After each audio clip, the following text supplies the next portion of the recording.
Con la mostra di opere del pittore paesaggista parigino Jean-Baptiste Camille Corot inizia la collaborazione tra il Comune di Verona e il Museo del Louvre. L'evento fa parte dell'accordo pluriennale tra l'amministrazione scaligera e il famoso Museo parigino, che prevede la coproduzione di almeno 2 grandi esposizioni e lo sviluppo di diverse forme di collaborazione, con l'obiettivo di estendere l'interesse verso i musei e incrementare la frequentazione delle risorse culturali veronesi da parte dei giovani. È la prima volta che in Europa il Museo del Louvre diventa partner di una città, e quindi Verona è con grande orgoglio che ha accolto questa partnership. Questo è avvenuto grazie anche all'intervento del Ministero dei Beni Culturali, i quali sono intervenuti proprio per questo legame diretto, che poi è sancito da un protocollo che ha una durata di più di 5 anni, perché arriva al 2011, all'interno del quale ci sono non solo mostre e prestiti di quadri agevolati, ma ci sono anche tante cose,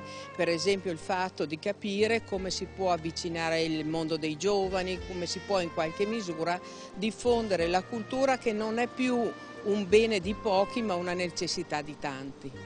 L'esposizione, che si intitola Corot e l'arte moderna, souvenir ed impression, allestita al Palazzo della Gran Guardia, curata da Vincent Pomaré, conservatore capo del Dipartimento di Pittura del Louvre e organizzata in collaborazione con il Museo di Castelvecchio, è una mostra del tutto inedita, pensata appositamente per Verona. L'evento artistico, dedicato al pittore francese 1798-1875, ritenuto l'ultimo dei classici e il primo dei moderni, comprenderà 100 opere dipinte in un arco di 2 secoli, da Poussin a Picasso, distribuite tra la scuola francese e gli artisti a cui si è ispirato o che lo hanno influenzato.